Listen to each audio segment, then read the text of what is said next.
Well, all the polls right now seem to paint the same picture. Advantage Biden, but of course things can change. And memories of Donald Trump's 2016 upset win over Hillary Clinton certainly have Democrats apprehensive and Republicans hopeful that things will change. Our expert in such things is, of course, national political correspondent Steve Kornacki. So, Steve, it's interesting, but what is the main difference this time as opposed to 2016? And is it simply that little I that's next to Donald Trump's name on the ballot? You know, it might just be, it might just be as simple as that, Chuck. I mean, the two differences you can see right here on this screen, our latest NBC Wall Street Journal poll. Number one, Joe Biden, Trump's opponent, he's over 50%.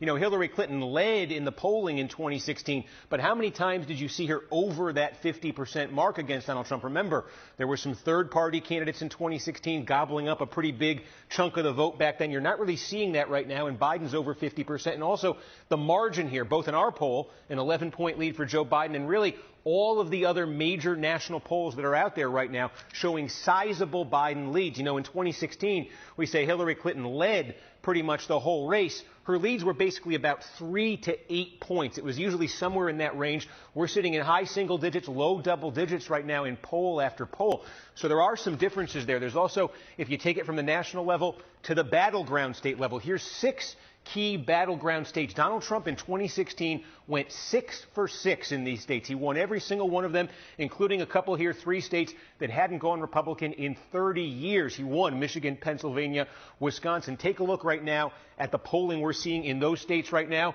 In all 6 of those states right now, you see Joe Biden leading Donald Trump in the polling. Biden doesn't have to go 6 for 6 here when you look at the Electoral College map. He probably needs 2 or 3 to get over 270. There's also this, if you just compare Trump to past presidents running for re-election, where did they stand in our NBC News poll at this point? There's basically 3 different groups here. Reagan and Clinton, they were way ahead. They both won easily. Obama, George W. Bush, they led pretty narrowly. They won pretty narrowly. 1980, 92. Carter and H.W. Bush, they trailed big and they lost pretty decisively. Where does Trump fit in? In our poll, not quite as bad as those two, but a lot worse than all the others, Chuck.